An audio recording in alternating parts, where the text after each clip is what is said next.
Greetings, everyone. Hello. Sorry I'm late. I'm a few minutes late, but we're having a huge storm here in the DMV in Baltimore and DC area. So we had some flickering lights. I didn't know if me and my cat were going to turn into Dorothy and Toto in this bitch. But we're back. We are back. This is actually going to be my final reading for the Murray Trump book, because I can only read but so much of it, without getting sued. This is going to be the final reading for this book. Now, I do have another book that I want to share with you guys. I'm only going to read one chapter of it, probably on Sunday when we do our standard cabinet meeting. It's about the Baltimore police force that it just came out by two authors, Brandon Soderberg and Baynard Woods, that I can't wait to read. It's called I Think We've Got a Monster. Look, We've Got a Monster 1 or 2. The title escapes me, but I really want to read it because it's a deep dive into the Baltimore City Police Force. So Sunday, I'm going to read a chapter from that. But tonight, like I said, the Murray Trump book is actually not long, which is why this is going to be the final night for the Murray Trump book. In regards to that, but we're going to go ahead and we're going to get started. We're going to wait for a few more folks to pile in. Hello, everyone. First off, sending my support to the people of Portland, who are dealing with a lot out there, protecting their right to freedom of speech and protesting, and being shoved into unmarked vehicles. We've reached that stage of our programming, folks. Unmarked vehicles, federal troops coming in. So please make sure that you go vote in November. You may not have the opportunity to in 2024. So please make sure you go and exercise that right. But I'm going to go ahead and get started. As far as the PDF to this book, I know a couple people asked me about the PDF. I haven't really been able to find a PDF for the Murray Trump book. I fortunately was sent a copy of it via email through my Audible subscription. They sent me a PDF, so I can't speak to where you would find a PDF for this book. But nevertheless, I'm reading 4 chapters of it for you. So we're going to go ahead and get started. So this is actually the last chapter. It's called Chapter 14, A Civil Servant in Public Housing. Okay? There's a through line from the House to the Trump Tower triplex to the West Wing. Just as there is from the Trump management to the Trump organization to the Oval Office. The first are essentially controlled environments in which Donald's material needs have always been taken care of. The second, a series of insecure sinecures in which the work was done by others, and Donald never needed to acquire expertise in order to attain or retain power. All of this has protected Donald from his own failures while allowing him to believe himself a success. Donald was to my grandfather what the border wall has been for Donald. A vanity project funded at the expense of more worthy pursuits. Bitch. Fred didn't groom Donald to succeed him. When he was in his right mind, he wouldn't trust Trump management to anybody. Instead, he used Donald, despite his failures and poor judgment, as the public face of his own thwarted ambition. Fred kept propping up Donald's false sense of accomplishment until the only asset Donald has was the ease with which he could be duped by more powerful men. There was a long line of people willing to take advantage of him. In the 1980s, New York journalists and gossip columnists discovered that Donald couldn't distinguish between mockery and flattery and used his shamelessness to sell papers. That image and the weakness of the man it represented were precisely what appealed to Mark Burnett. Mark Burnett is one of the producers on CBS for Survivor and all them reality shows, but you know I know my TV. By 2004, when The Apprentice first aired, Donald's finances were a mess. Even with his $170 million cut in my grandfather's estate when he and his siblings sold the properties. And his own empire consisted of increasingly desperate branding opportunities such as Trump Steaks, Trump Vodka, and Trump University. That made him an easy target for Burnett.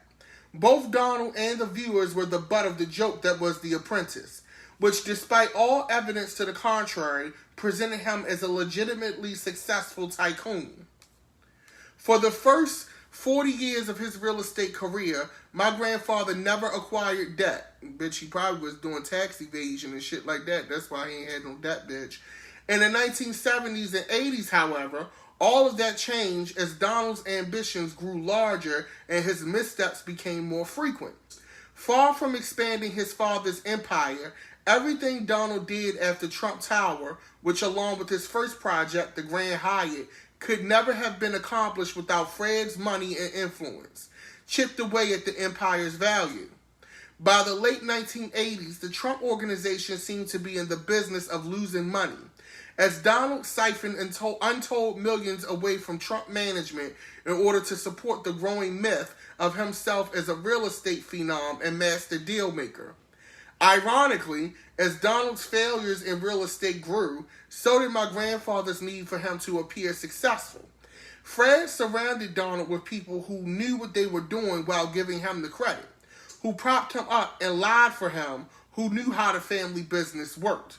So basically, Donald is a rapper, okay? I think we said this in a few books that we read. Donald is basically a rapper, and his father is Puff Daddy, okay? Donald really isn't talented, but Fred, who is in this case Puff Daddy, is basically hiring all the best songwriters, all the best producers and shit to make him sound nice, okay? So he can appear like Biggie Smalls, but he's really like MC Hammer, bitch. That's basically what Donald is. And that's no shade to Hammer. Hammer sold a lot of fucking records, but bitch, you get my drift, okay?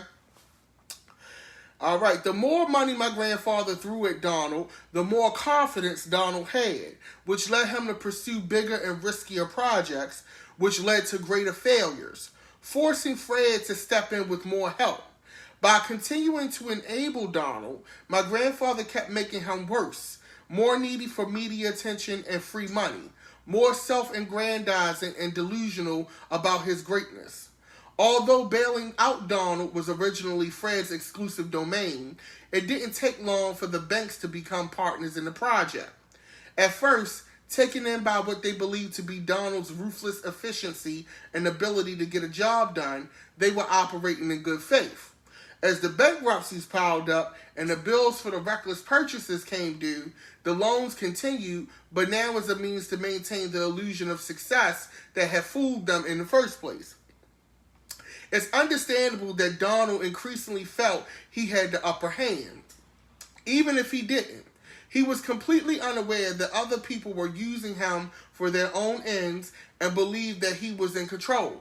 Fred, the banks, and the media gave him more leeway in order to get him to do their bidding. So basically, everybody's using Donald. They know he ain't shit. You know, the banks think they fucking just signed Whitney Houston. Whole time, bitch, they just signed Ashanti. And that's no shade to Ashanti. Okay? That's no shade to Ashanti. But, bitch, the banks was thinking, oh, we got Whitney, bitch. And come to find out you got, oh, baby. That's what they thinking, bitch. Now they got to keep up appearances because they fox. In the very early stages of his attempts to take over the Commodore Hotel, Donald held a press conference presenting his involvement in the project as a fait accompli. He lied about transactions that hadn't taken place, inserting himself in a way that made it difficult for him to be removed. He and Fred didn't use his gambit to leverage his newly inflated reputation in the New York press, and many millions of dollars of my grandfather's money, to get enormous tax abatements for his next development, Trump Tower. In Donald's mind, he has accomplished everything on his own merits, cheating notwithstanding. How many interviews has he given in which he offers the obvious falsehood that his father loaned him a mere $1 million that he had to pay back, but he was otherwise solely responsible for his success? It's easy to understand why he would believe this. Nobody has failed upward as consistently and spectacularly as the ostensible leader of the shrinking free world. Donald today is much as he was at 3 years old, incapable of growing, learning, or evolving, unable to regulate his emotions, moderate his responses, or take in and synthesize information. Donald's need for affirmation is so great that he doesn't seem to notice that the largest group of his supporters are people he wouldn't consent to be seen with outside of a rally. His deep-seated insecurities have created in him a black hole of need that constantly requires the light of compliments that disappears as soon as he's soaked it in. Nothing is ever enough. This is far beyond garden victory narcissism. Donald is not simply weak. His ego is a fragile thing that must be bolstered every moment because he knows deep down that he is nothing of what he claims to be. He knows he has never been loved, so he must draw you in if he can by getting you to assent to even the most seemingly insignificant thing. Isn't this plane great? Yes, Donald, this plane is great. It would be rude to begrudge him that small concession. Then he makes his vulnerabilities and insecurities your responsibility. You must assuage them. You must take care of him. Failing to do so leaves a vacuum that is unbearable for him to withstand for long. If you're someone who cares about his approval, you'll say anything to retain it. He has suffered mightily, and if you aren't doing all you can to alleviate that suffering, you should suffer too. From his childhood in the house to his early forays into the New York real estate world and high society until today, Donald's aberrant behavior has been consistently normalized by others. When he hit the New York real estate scene, he was touted as a brash self-made deal maker. Brash was applied to him as a compliment, it's used to imply self-assertiveness more than rudeness or arrogance. And he was neither self-made nor a good deal maker. But that's how it started, with his misuse of language and the media's failure to ask pointed questions. Now let's think about this. Remember when, he first announced and he came out, we all thought it was the key, and he started saying shit that appealed even to some left-thinking people about, the politicians, even in the Republican Party, that asked him for money and things like that. We laughed at it. Oh my God, I can't, this debate is going to be, I think his debate numbers, like the ratings, like people in America in general hadn't watched debates in for fucking ever until Donald Trump. Whether we want to admit this or not, in both good and bad ways, Donald Trump has changed the way that this country does politics forever. Forever. Okay?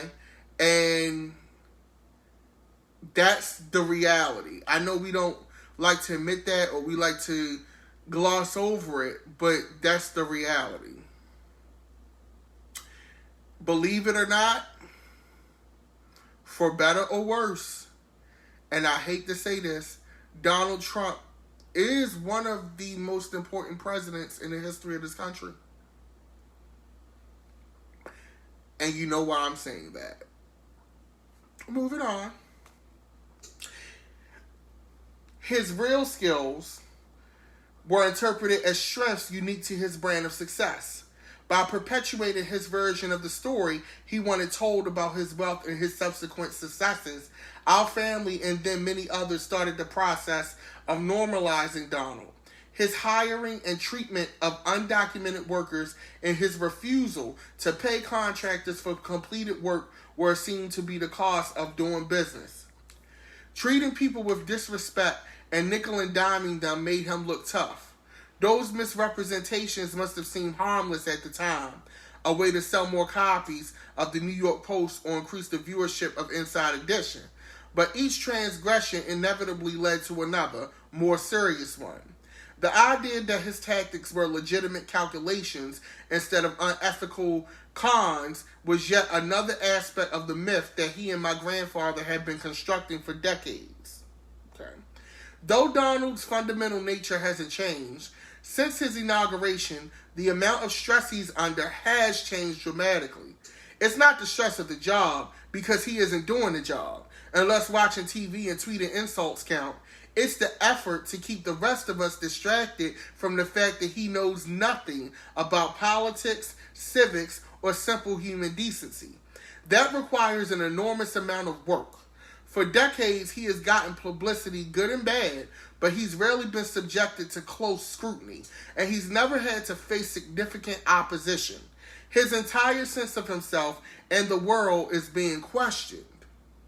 Donald's problems are accumulating because the maneuvering required to solve them or to pretend they don't exist has become more complicated, requiring many more people to execute the cover-ups.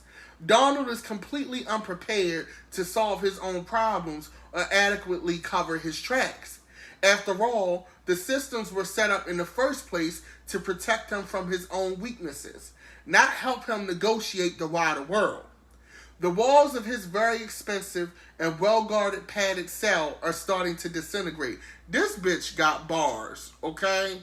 As a rapper, I'm just saying, Mary Trump, I need a 16, sis. Because she's spitting. This bitch is spitting. I'm just saying. The people with access to him are weaker than Donald is, more craven, but just as desperate. Their futures are directly dependent on his success and favor. They either fail to see or refuse to believe that their fate will be the same as that of anyone who pledged loyalty to him in the past. There seems to be an endless number of people who will willing to join the claque that protects Donald from his own inadequacies while perpetuating his unfounded belief in himself. Although more powerful people put Donald into the institutions that have shielded him since the very beginning, it's people weaker than he is who are keeping him there. When Donald became a serious contender for the Republican Party nomination and then the nominee, the national media treated his pathologies, his mendacity, his delusional grandiosity, as well as his racism and misogyny, as if they were entertaining idiosyncrasies beneath which lurked maturity and seriousness of purpose. Over time, the vast bulk of the Republican Party, from the extreme right to the so-called moderates, either embraced him or, in order to use his weakness and malleability to their own advantage, looked the other way. After the election, Vladimir Putin, Kim Jong-un, and Mitch McConnell, all of whom bear more than a passing psychological resemblance to Fred, recognized in a way others should have, but did not, that Donald's checkered personal history and his unique personality flaws make him extremely vulnerable to manipulation by smarter, more powerful men. His pathologies have rendered him so simple-minded that it takes nothing more than repeating to him the things he says to and about himself dozens of times a day. He's the smartest, the greatest, the best, to get him to do whatever they want.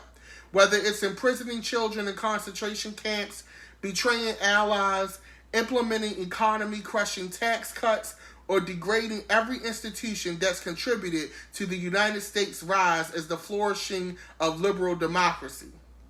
In an article for The Atlantic, Adam Serwer wrote that for Donald, the cruelty is the point. For Fred, that was entirely true. One of the few pleasures my grandfather had, aside from making money, was humiliating others. Convinced of his rightness in all situations, buoyed by his stunning success and a belief in his superiority, he had to punish any challenge to his authority swiftly and decisively and put the challenger in his place. That was effectively what happened when Fred promoted Donald over Freddie to be the president of Trump management. Unlike my grandfather, Donald has always struggled for legitimacy as an adequate replacement for Freddie, as a Manhattan real estate developer or casino tycoon, and now as the occupant of the Oval Office who can never escape the taint of being utterly without qualification or the sense that his win was illegitimate. Over Donald's lifetime, as his failures mounted, despite my grandfather's repeated and extravagant interventions, his struggle for legitimacy, which could never be won, turned into a scheme to make sure nobody found out that he's never been legitimate at all. This has never been more true than it is now, and it is exactly the conundrum our country finds itself in. The government, as it is currently constituted, including the executive branch, half of Congress, and the majority of the Supreme Court, is entirely in the service of protecting Donald's ego. That has become almost its entire purpose, and she's not fucking lying. She's not lying. This is facts, honey. She's not lying. She's not lying. His cruelty serves in part as a means to distract both us and himself from the true extent of his failures. The more egregious his failures become, the more egregious his cruelty becomes.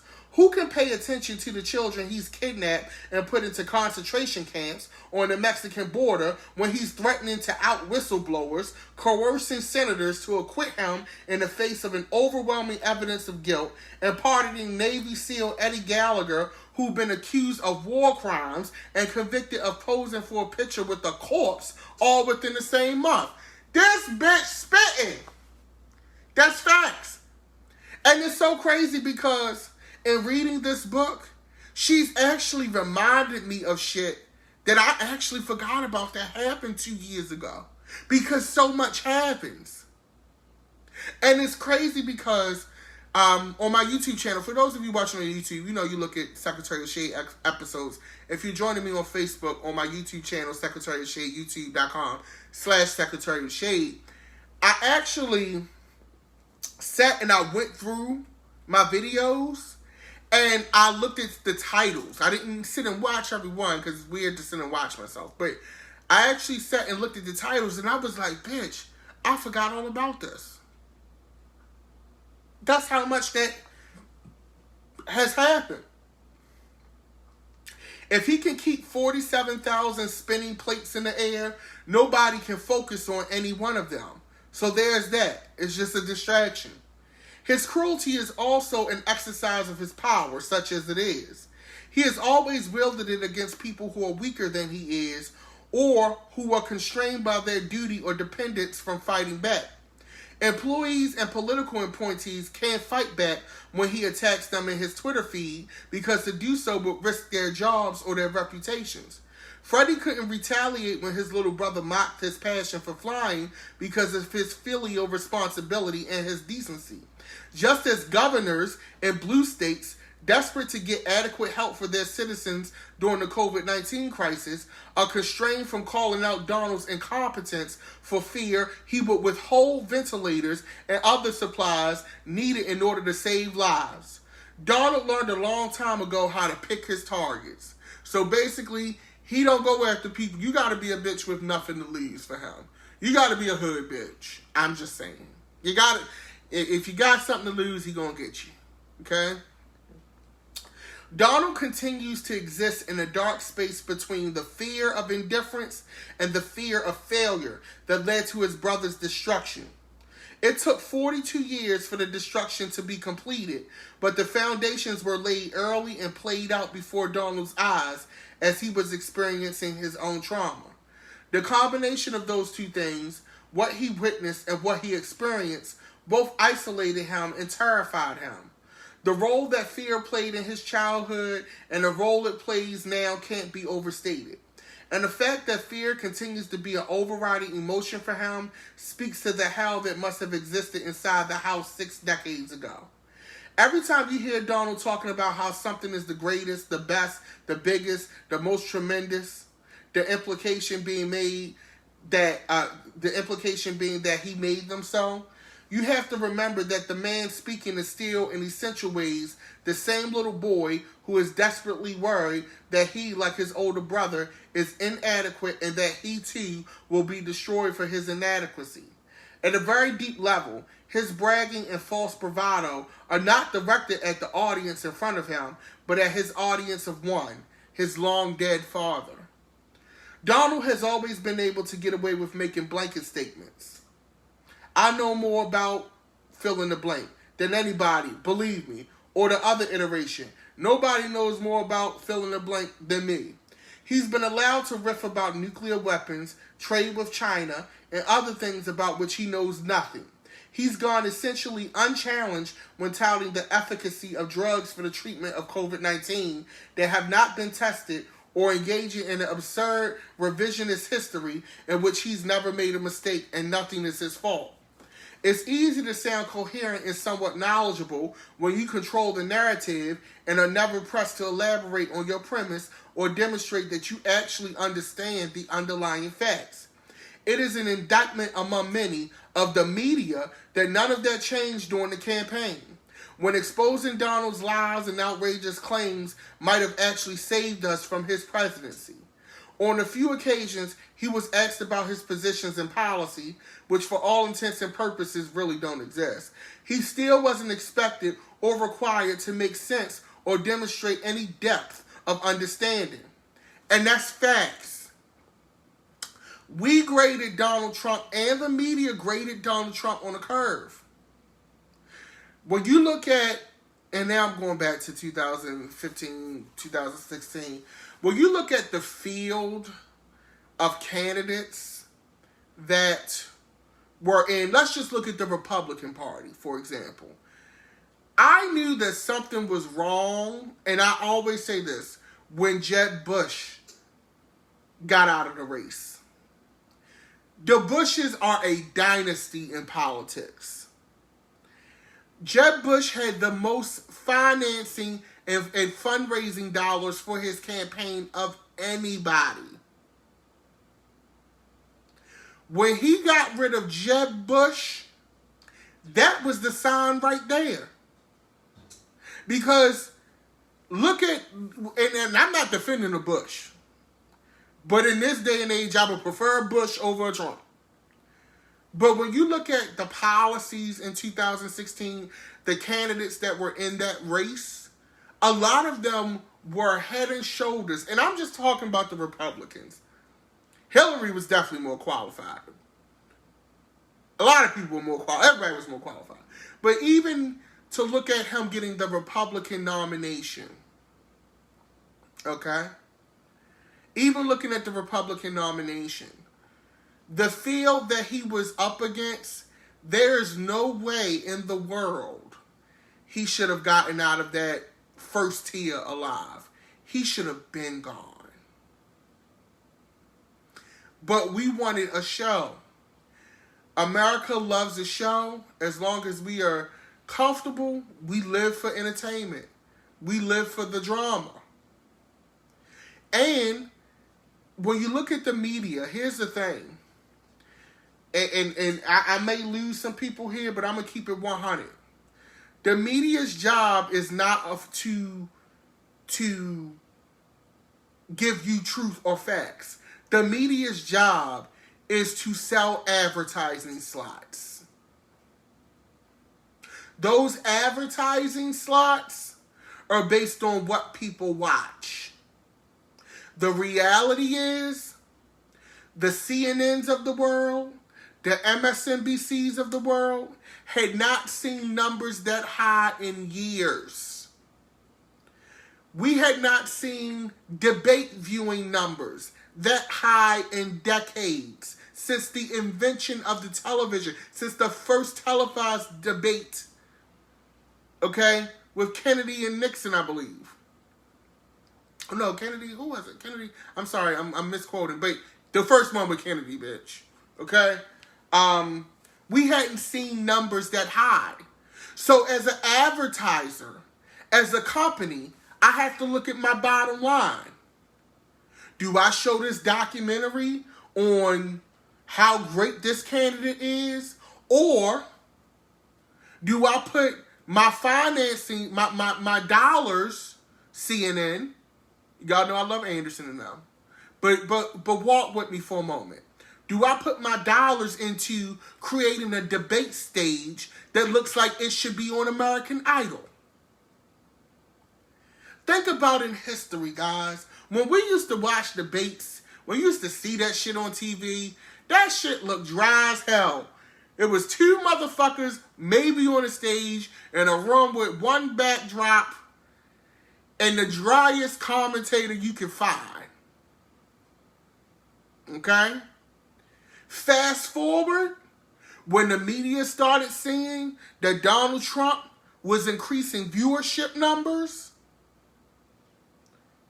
and they were getting bigger, that they could command more dollars for advertising space, you started seeing when in history have we had a debate where the set is in an airplane hangar with lighting, LED panels,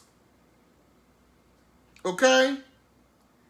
And exciting, bylines, and the music's everything. Even the advertisements.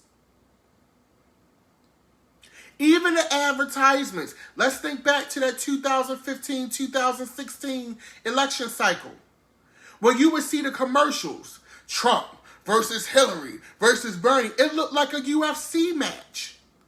It looked like they was advertising for the Hunger Games or WWE. They had the drop shadows on their face, the music, the slick-ass typography. They marketed it like a television show. And we watched. Think about Election Day. How many statuses, and I might even post this status, on Election Day, go back to November 2016. How many people's statuses did you see tonight? It's America, the season finale?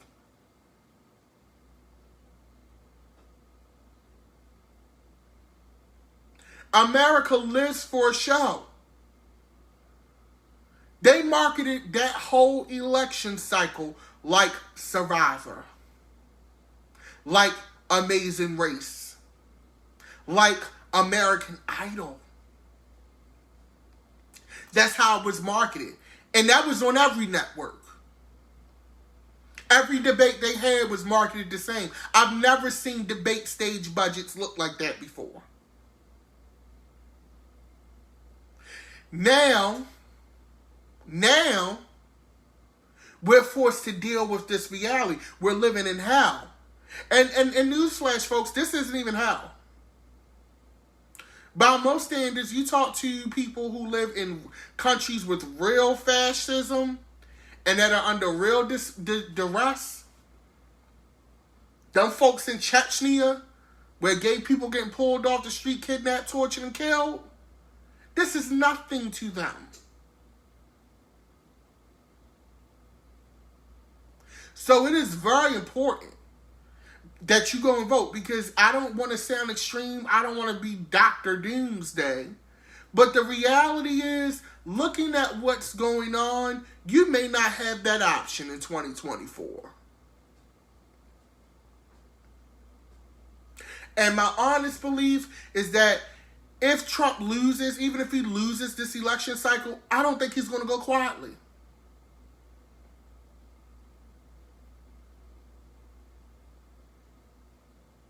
I don't think he's going to go quietly. They're going to pull something. But we have to go out and we have to get them out. I plead, I beg to people who like, oh, it doesn't matter. Oh, but Biden's the same. I'm not a fan of Joe Biden. I'm not. I never was an advocate for him as the candidate. Because I don't believe that the solution to change in this country is putting another old-ass white man in office. I don't believe that. But based on the rules of the game, here we are. So Joe Biden's campaign is not about changing America. It's not about moving America forward. It's simply a campaign to stop the bleeding. That's all it is. to my Bernie folks, I was a big, Elizabeth Warren, supporter. I know it's not right. I know he ain't really the one. But here we are. We've got to stop the bleeding. Because I don't want to live in a war zone country. That's not what I signed up for. I was born in the era of Michael Jackson, Madonna, Star Search, bitch. A different world where you can be all you want it to be in life. Allegedly, maybe. I don't want to wake up with a machine gun next to my bed. I don't want to wake up having to figure out how I'm going to feed my kids if I have them. I don't want to wake up having to look outside and see war tanks coming down the street.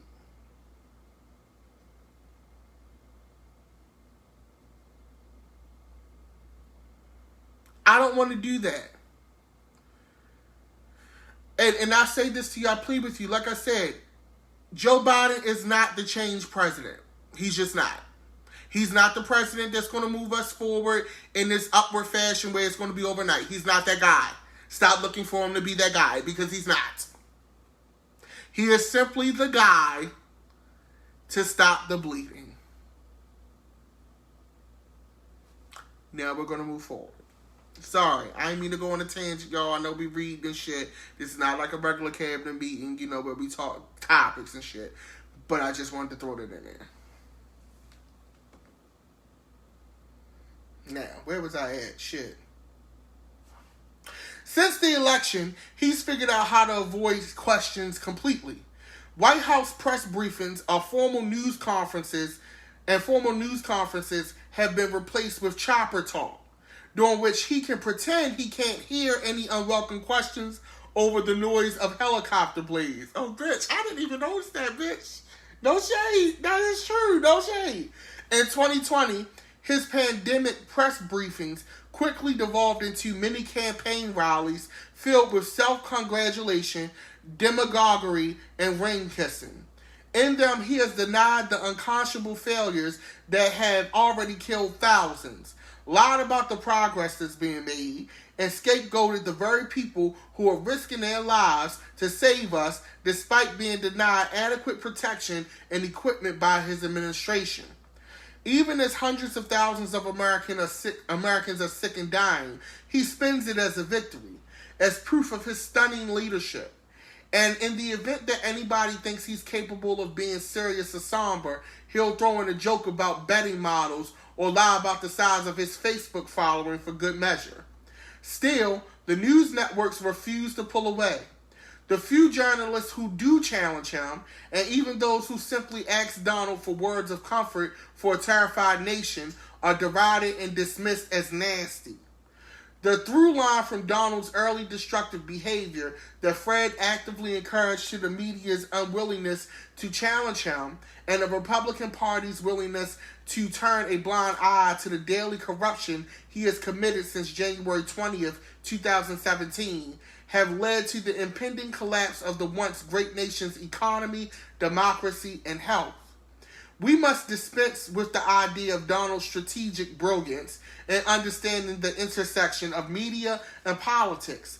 He doesn't have a strategy. He never has. Despite the fluke that his electoral college advantage and a victory that was at best suspect and at worst illegitimate, he never had his finger on the pulse of the zeitgeist. His bluster and shamelessness just happened to resonate with certain segments of the population. If what he was doing during 2016's campaign hadn't worked, he wouldn't have kept doing it anyway, because lying, playing to the lowest common denominator, cheating, and sowing division are all he knows. He is as incapable of adjusting to changing circumstances as he is of becoming presidential. He did tap into a certain bigotry and innocuous rage, which he's always been good at doing.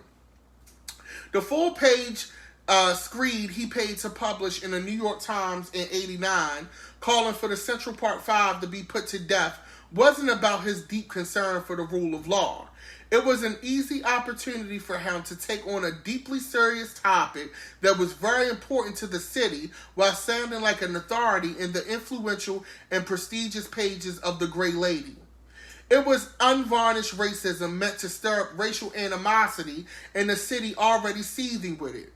All five boys, Kevin Richardson, Antron McCray, Raymond Santana, Corey Wise, and Yusef Salaam, were subsequently cleared, proven innocent via incontrovertible DNA evidence. To this day, however, Donald insists that they were guilty. Yet another example of his inability to drop a preferred narrative even when it's contradicted by established fact. Donald takes any rebuke as a challenge and doubles down on a behavior that drew fire in the first place, as if the criticism is permission to do worse.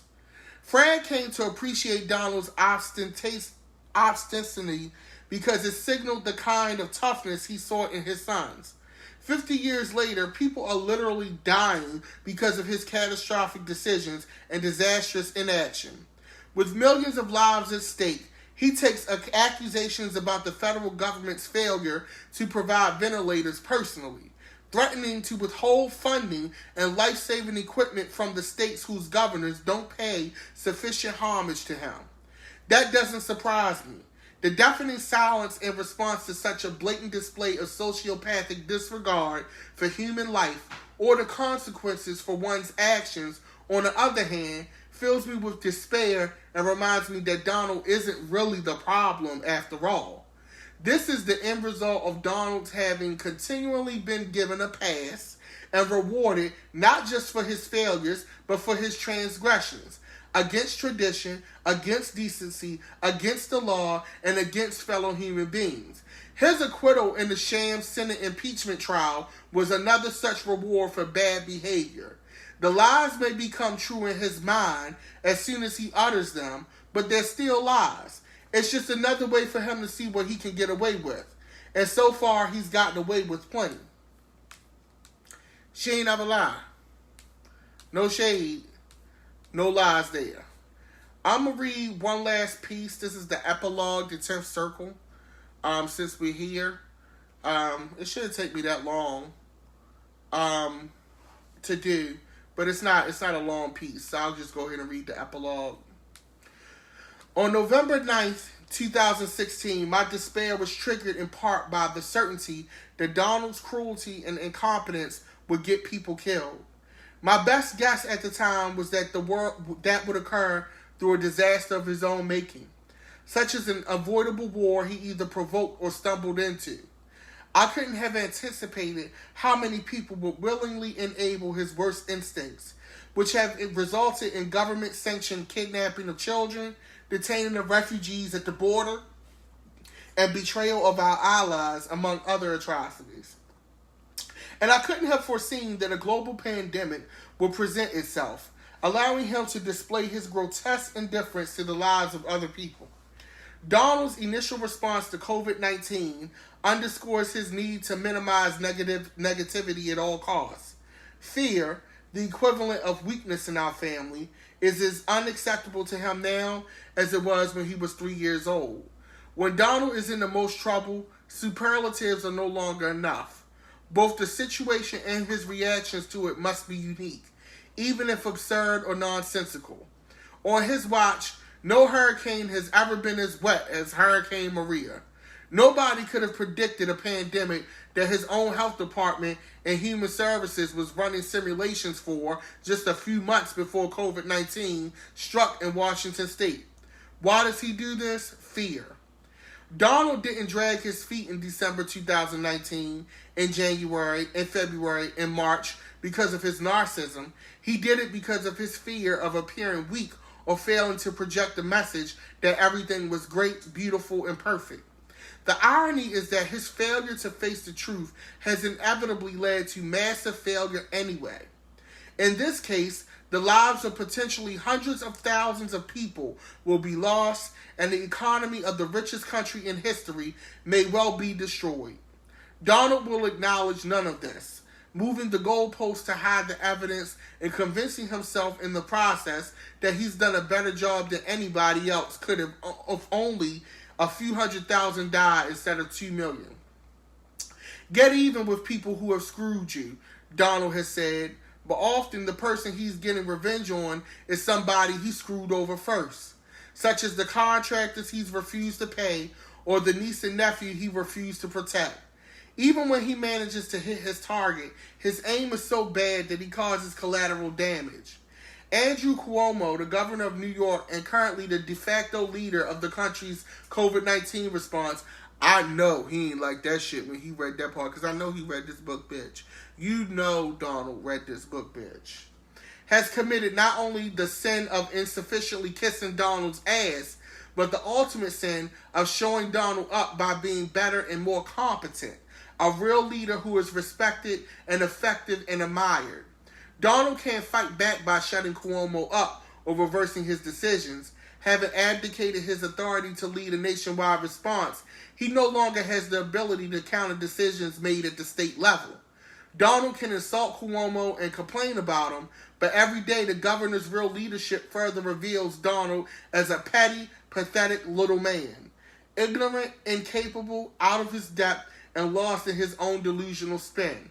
What Donald can do in order to offset the powerlessness and rage he feels is punish the rest of us. He'll withhold ventilators or steal supplies from states that have not groveled sufficiently. If New York continues to not have enough equipment, Cuomo will look bad. The rest of us be damned. Thankfully, Donald doesn't have many supporters in New York City, but even some of those will die because of his craven need for revenge. What Donald thinks is justified retaliation is, in this context, mass murder. It would have been easy for Donald to be a hero. People who have hated and criticized him would have forgiven or overlooked his endless stream of appalling actions if he simply had somebody take the pandemic preparedness manual down from the shelf where it was put after the Obama administration gave it to him. If he'd alerted the appropriate agencies and state governments at the first evidence the virus was highly contagious, had extremely high mortality rates, and was not being contained. If he'd invoked the Defense Production Act of 1950 to begin production of PPE, ventilators, and other necessary equipment to prepare the country to deal with the worst-case scenario. If he'd allowed medical and scientific experts to give daily press conferences during which facts were presented clearly and honestly, if he'd ensured that there was a systematic top-down approach and coordination among all of the necessary agencies. Most of those tasks would have required almost no effort on his part. All he would have had to do was make a couple phone calls, give a speech or two, then delegate everything else. He might have been accused of being too cautious, but most of us would have been safe and many more of us would have survived. Instead, states are forced to buy vital supplies from private contractors. The federal government commandeers those supplies, and then FEMA distributes them back to private contractors who then resell them. Bitch. While thousands of Americans die alone, Donald touts stock market gains. As my father lay down alone, Donald went to the movies. If he can in any way profit from your death, he'll facilitate it, and then he'll ignore the fact that you died. Why did it take so long for Donald to act? Why didn't he take the novel coronavirus seriously? In part because, like my grandfather, he has no imagination. The pandemic didn't immediately have to do with him, and managing the crisis in every moment doesn't help him promote his perverted narrative that no one has ever done a better job than he has. As the pandemic moved into its third, then fourth month, and the death toll continued its rise into the tens of thousands, the press started to comment on Donald's lack of empathy for those who have died and the families they leave behind. The simple fact is that Donald is fundamentally incapable of acknowledging the suffering of others. Telling the stories of those we've lost would bore him. Acknowledging the victims of COVID-19 would be to associate himself with their weakness, a trait his father taught him to despise. Donald can no more advocate for the sick and dying than he could put himself between his father and Freddie. Perhaps most crucially, for Donald, there is no value in empathy, no tangible upside to caring for other people. David Kahn wrote, "Everything is transactional for this poor, broken human being. Everything. It's an epic tragedy of parental failure that my uncle does not understand that he or anybody else has intrinsic worth. In Donald's mind, even acknowledging an inevitable threat would indicate weakness. Taking responsibility will open him up to blame. Being a hero, being good, is impossible for him. The same could be said of his handling of the worst civil unrest since the assassination of Martin Luther King Jr. This is another crisis in which it would have been so easy for Donald to triumph, but his ignorance overwhelms his ability to turn his advantage, the third national catastrophe, to occur on his watch. An effective response would have entailed a call for unity, but Donald requires division. It is the only way he knows how to survive. My grandfather ensured that decades ago when he turned his children against each other. I can only imagine the envy with which Donald watched Derek Chauvin's casual cruelty and monstrous indifference as he murdered George Floyd. Hands in his pockets, his insolent gaze aimed at the camera. I can only imagine that Donald wishes it had been his knee on Floyd's neck. Bitch. Okay. Instead, Donald withdraws to his comfort zones. Twitter, Fox News. Casting blame from afar, protected by a figurative or literal bunker. He rants about the weakness of others even as he demonstrates his own. But he can never escape the fact that he is and always will be a terrified little boy. Donald's monstrosity is the manifestation of the very weakness within him that he's been running from his entire life. For him, there has never been any option but to be positive, to project strength, no matter how illusory, because doing anything else carries a death sentence. My father's short life is evidence of that. The country is now suffering from the same toxic positivity that my grandfather deployed specifically to drown out his ailing wife, torment his dying son, and damage past healing the psyche of his favorite child, Donald J. Trump. And that is all we have for tonight's. I think that this book has been insightful. It was an easy read. It was a great read, actually. And it helped me look into a lot of things. I think that there's nothing else left to do but to vote. At this point, I don't care who comes out with another Trump book. I'm not reading another Trump book before Election Day. I'm just not. It would have to be like something crazy. Like I said, I'm going to join you on Sunday. I want to read a local book about the Baltimore Police Department corruption that I think you're really going to enjoy. I'm going to read one chapter from it. But I'll see you guys at the next meeting as always. Click the bell at the top to subscribe and get notifications. This has been a great read. We haven't read in a while. So I like that. And we'll see. The only thing I can say is, continue to fight. Make sure you have everything locked in to vote. Next week we'll go back to our regular cabinet meetings. There's a lot going on in the world that we haven't really met about that I think requires attention. But with that being said, once again, you can always follow me on social media at Dapper Dan Midas, on our outlets, TikTok,